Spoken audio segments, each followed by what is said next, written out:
안녕하십니까. 황태순 TV의 황태순. 김현광입니다. 네, 오늘 2019년 10월 13일 일요일입니다. 네.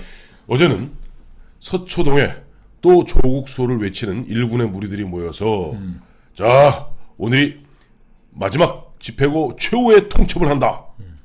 조국 수사 중단하라. 그리고 검찰개혁 완수하라. 라고 소리쳤습니다. 근데 어제 저는 뭐 눈에 띄는 거는 네. 기세 좋은데 네. 뭐 촛불 집회 뭐 6차, 9차 뭐 이렇게 좀 나가는 건데 그 계속 하지 왜 또 최후 통첩을 하고 바로 실 빼죠? 그럼 이유가 뭡니까? 저는 그 두 가지로 봅니다. 첫째는 예전에 2016년에 자신들이 재미 봤던 그 촛불 집회 때는 어쨌든 뭐 중도 보수할 것 없이 사람들이 엉켜서 새가 점점점 불어났는데 이제는 자기 새를 과시해봐야 광화문에서 그거 5배, 6배가 더 나오거든요. 자기들은 조직해서 끽해야. 그래도 어제 KBS, MBC, SBS 화면 보니까 뭐 어마어마하게 나온 걸로 그렇게 나오면은 그거는 과학입니다. 요 최근에 보니까 어제 마침 보니까 조선일보 홈페이지에서 보도한 바에 따르면은 패러디법이 뭐 필요 없어요. 대한민국 전 국민이 다 이거 갖고 있습니다. 이게 빅데이터에 딱 나와.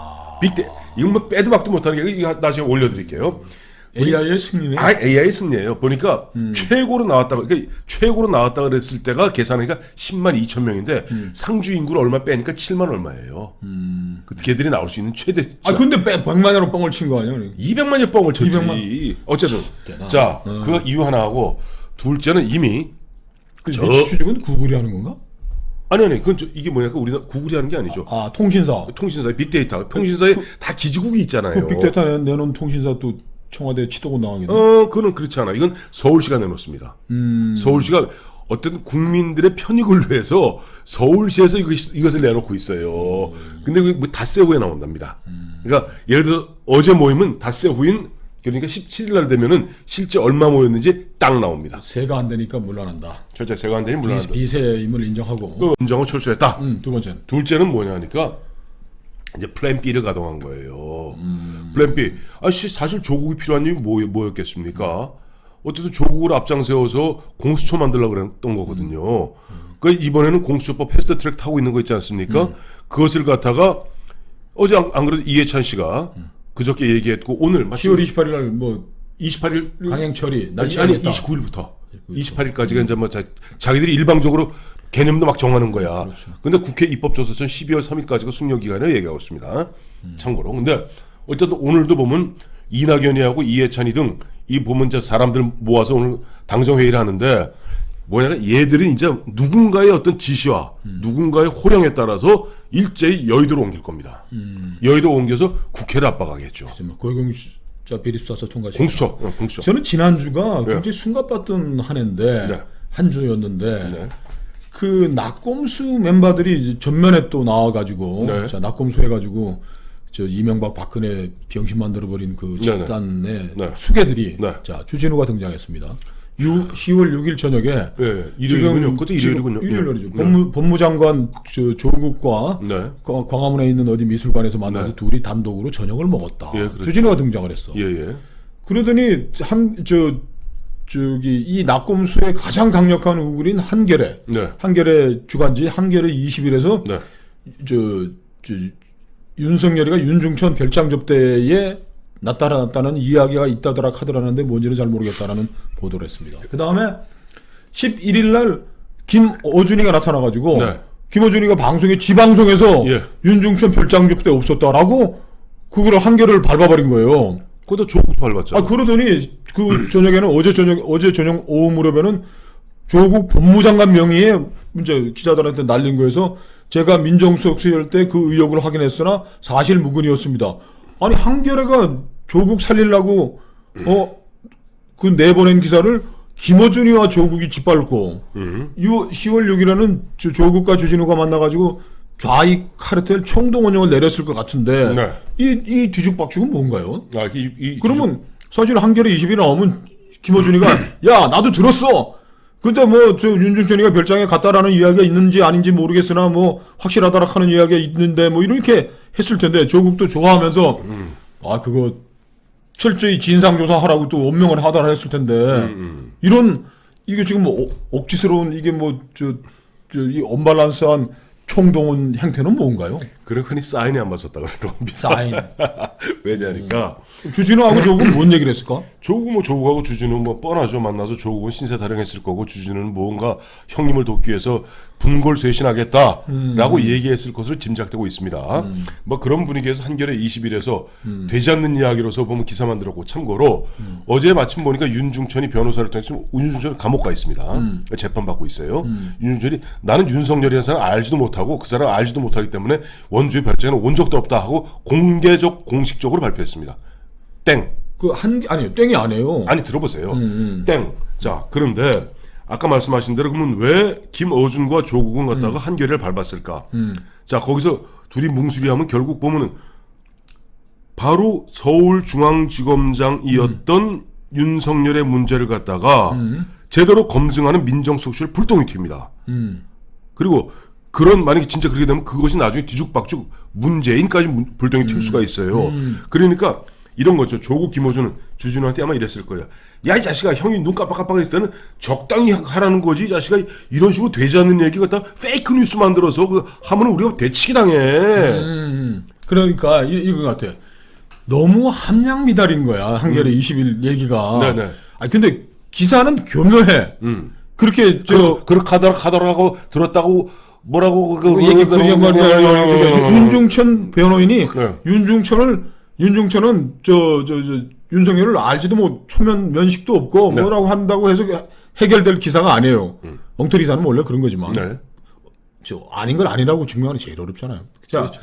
이 얘기는 윤중천이가 그 다이어리인지 그 친구가 또 바로 꼬리를 확 빼면서 성접대는 아니었는 걸로 알고 있습니다. 그런데 성접대는 밥 먹으러 좀 가면 안 되나? 지금 죄 짓고 법무장관 하는 놈인데.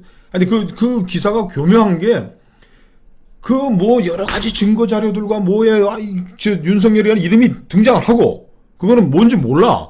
윤중천의 다이어리인지 여비서의 수첩인지 뭔지 했는데 그거를 법무부에 들어가 있던 무슨 과거사 진상조사에는 비슷한 아이들 중에 하나가 얼핏 보면서 했기 때문에 그 사람도 기억을 또 못할 수도 있는 것이고 라는 식의 얼기설기인데 이 가짜뉴스 공장장들이 다 봐도 야 해도 너무하다. 여비서에 이거에 윤중천, 윤석열, 서울, 코리아나 호텔 몇 층 이런 게 나와야지 되는 것이지. 어딘지도 모르는 곳이고 지가 특종도 못해. 후속 기사 내놨는데 내놨나? 뭐 어떻게 내나요? 못 내나요? 그런데 네. 전 이런 생각이 듭니다. 현직 검사가 누가 윤석열한테 그런 얘기 했잖아요. 힘 있는 놈한테 붙어서 편하게 사시지. 왜 이렇게 어렵게 사십니까? 살아있는 권력을 죽이려고 그러니까 달려드니까. 네. 봐봐. 조국이는 모든 자기의 권한, 감사권, 검찰개혁, 숙제 제출 명령권, 막 하면서 이제 윤석열 압박하지, 집권 여당은 달려들지, 대통령도 윤석열이 너 이 자리에 없지만 명령 집행해 그러고 하고 하는데 또 궁지에 몰리니까 역시 여론 선동전의 명수인 낙검수들을 부른 거예요. 주진우를 부른 거는 새 분리하니까. 불렀는데 그게 사인이 안 맞았다니까. 그러니까 잽을 뻗으라 그랬더니 되지 않는 것 같다가 허공에다 스트레이트 날리니까 헛방 찐 거지 헛방. 그래서 플랜 B로 갈 수밖에 없구만요 지금. 마지막 수단이 낙검수. 우리의 가장 강력한 여의봉을 동원해가지고 뭘 한번 치려고 그랬더니 이놈이 가서 엉뚱한 지목했는데 가서 옆에 있는 개를 쳐버렸네. 그래서 깨갱하고 난리가 나니까 지금 조국과 김어준도 쫙 빠진 거예요. 쫙 빠지고 절대 접대 그런 거 없었습니다. 이 사람들 성향을 보면 김어준 성향을 보면 이거는 단정하기 어렵고 네. 진상조사에 참여한 위원들도 많고 또 거기에서 가져온 물증도 많은데 가다가 누락될 수도 있는 거 아니냐. 철저하게 해봐야 된다고 하는 스탠스도 확 무너뜨리고 그냥 그날로 그냥 둘 다 깨갱해버렸네. 그렇죠. 예전 같으면은 예전에 최동국 사건 났을 때 그 당시 홍기원 법무장은 뭐라고 그랬어요. 일단 최동국 검찰총장에 대해서 법무부 감찰관을 통해서 감찰하겠다고 그랬습니다. 조국도 감찰 지시를 하자였나? 아이고 하지 좀 제발 좀 하지. 그럼 누명도 벗겨주고 윤석열이든 누명 벗겨주고 결과적 한겨레 20일도 좀 그야말로 좀 손해배상 좀 하고.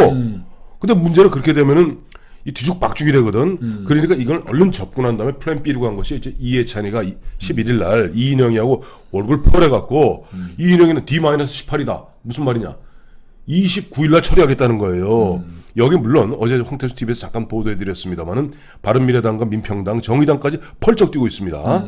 그리고 국회 입법조사처에서도 이것은 보면은 9월 2일 날 법사위에 왔기 때문에 10월 3일이 되어야 이른바 직권 상정할 수 있습니다. 라고 하는데 모르겠어요. 지금 12월 3일. 12월 3일 모르겠어요. 근데 문희상이라는 사람이 하도 해괴한 짓을 많이 하기 때문에 문희상 국회의장 뭐 지금 보도된 바에 또 지금 현재 보면 여의도에서 나오는 이야기는 아들한테 지역권 물려주려고 그런다는 거 아니에요. 그래서 지금 문재인에게 지나칠 정도로 아부하고 아첨한다는 거 아닙니까? 그 이제 우리가 이제 명명을 했는데 네. 정말 굉장히 역사상 가장 긴 친위 구테타가 지금 진행이 되고 있는데 예. 이 가까이서 보니까 이것도 그 굴곡이 있네요. 지금 이제 한 달간은 이제 모든 수단을 다 동원해 가지고 네. 하고 이번에 한겨레 신문이 좀 약간 뭐 정확한 뭐라도 있었으면은 너 막 특별감찰 지시하고 뭐 한번 뭐 폼나게 하려고 그랬었는데 어제 지난 한 주는 완전히 이제 사인도 안 맞고 지금 뭐 버벅대는 그런 상황이군요. 맞습니다. 그러니까 사인 안 맞아서 버벅대면서 괜히 서로 자칫 잘못하면 자기들끼리는 아군끼리 총질하는 그런 모습을 연출한 겁니다. 그러니까 김어준과 조국이 한겨레 신문 기사를 보도를 저격하고 그다음에 또 그 뭐 등등등 뭐 하여튼 뒤죽박죽이었던 한 그리고 주였습니다. 어제는 또 그 뭐 조국 살려내라는 집회가 최후 통첩이라는 아주 거창한 그 구호는 남겨두고 이제 도망가 버리고 그런 거 있죠. 작전상 후퇴라고.